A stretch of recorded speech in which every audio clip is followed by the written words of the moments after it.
typical Sunday morning scene in leafy Worcestershire. This is the Team Valley, where last August, the world's oldest surviving speed venue, the Shelsley Walsh hill climb, celebrated its 90th anniversary.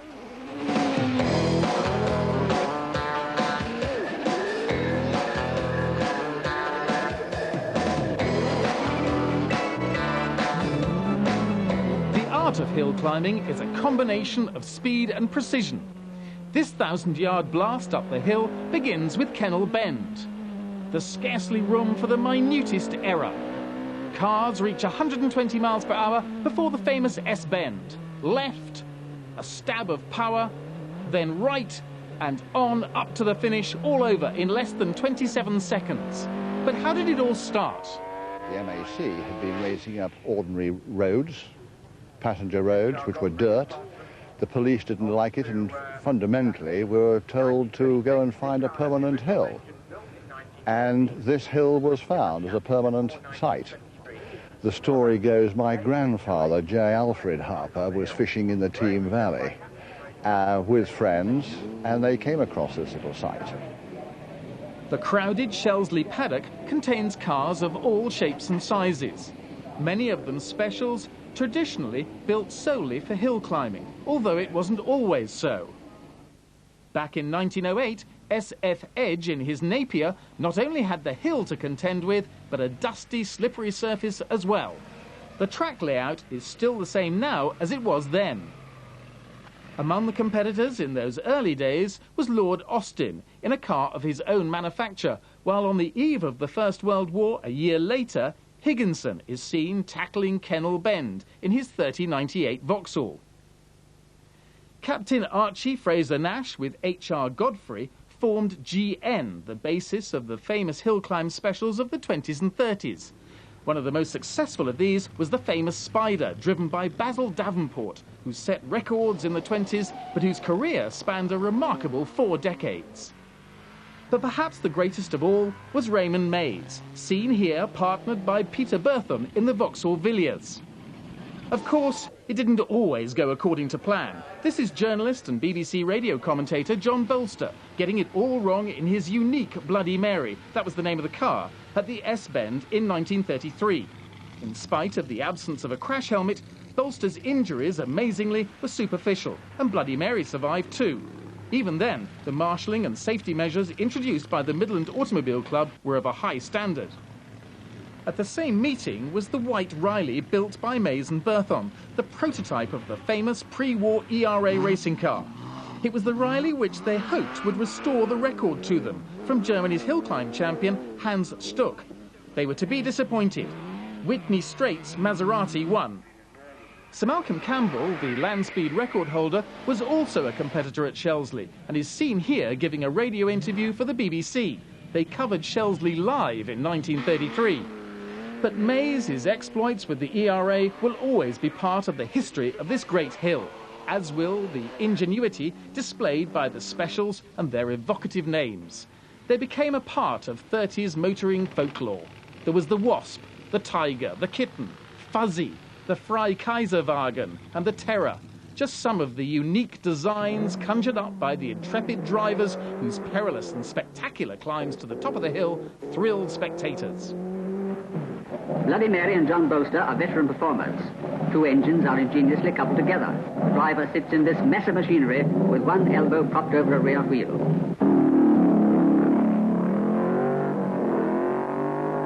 The lady drivers were also an important part of Shelsley history. This is Kay Peter in the works 750cc Austin. Among her challengers was airwoman Amy Johnson. Ettore Bugatti's son, Jean, brought a 4-wheel drive car to Shelsley, but crashed.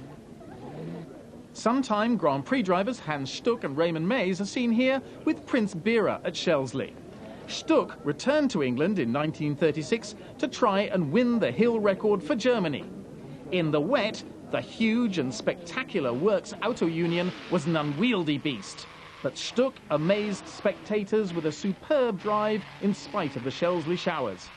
However, Mays' record of 37.27 seconds was to stand for 10 years.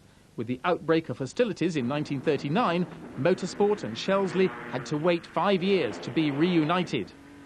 When sport resumed, it was Raymond Mays and an early onboard camera on the famous ERA R4D which showed the way up the hill. Among the post-war specials was Ted Lloyd-Jones's Triangle, complete with Spitfire engine. But the post-war motor racing revolution was underway, and with it came the rivalry between two great Midlanders, Ken Wharton and Tony Marsh. Shelsley Walsh came into prominence, I think, as a demonstration and showplace for the Midland motor industry. And many people brought their cars here and present them to the public and show how they went. It was all very serious, I mean, particularly with Ken Wharton. He was a professional driver. He took part in rallies and Grand Prix racing and you name it. If he got wheels, he did it. He was a very good trials driver as well. I think drivers were more versatile then because there was less chance for them to specialise. The Marsh special was to reduce the hill record to 31.23 seconds as the cars became more and more sophisticated. The car to drive in modern hill climbing is the Pilbeam. Mike Pilbeam began by modifying a Brabham back in 1975. Alistair Douglas Osborne's 77 championship began the trend. I think I was lucky in having the right cars at the right time, and during that period we ran basically a Grand Prix engine car where other people were running Hart engine cars, and I think that contributes to it a little bit. Also, I've always loved Shelsley. I've always gone well Shelsley, whatever I've driven, and I just get a real buzz of coming here because of the place has such a history. The 90th anniversary Shelsley meeting reunited many of the cars and stars of the past, but the business of the day was the 13th round of the RAC Hill Climb Championship, and Tony Marsh, 40 years after his first fastest time of the day, was trying as hard as ever in a modified Tolman. Alistair Douglas Osborne has been developing the Vauxhall-engined Pilbeam over the last few years, but showed that in spite of the time that has elapsed since he won the championship, his hand has lost none of its skill, recording 27.80 seconds. Hill climbing is very often a family affair. Graham Prio shares this Pilbeam MP58 with son Andy, who has dominated the championship this year. Father's time was 26.83 seconds. Champion for the previous 2 years, David Grace only finished rebuilding his car in the Shelsley paddock, but his efforts were not quite enough to win. His time was 26.17 seconds. Warming up his rear tyres, 22-year-old Andy Prio came to the line determined to clinch the championship with his 8th win of the year. The young Channel Islander put in a faultless performance to snatch the lead and join the list of greats who have raced at Shelsley. Stuck, Seagrave, Caracciola, Collins, Mays and Moss are just a few of them. Prio's time was 26.12 seconds, but he still had to wait and see what former triple champion Roy Lane could do. Lane, a veteran of many seasons, was bidding to equal Martin Griffiths' record of 67 hill climb victories, and in qualifying quickest, looked to have his goal firmly in his sights. But this was not to be his day. A brilliant run of 26.54 seconds was only good enough for third. And so, Andy Prio had clinched the championship.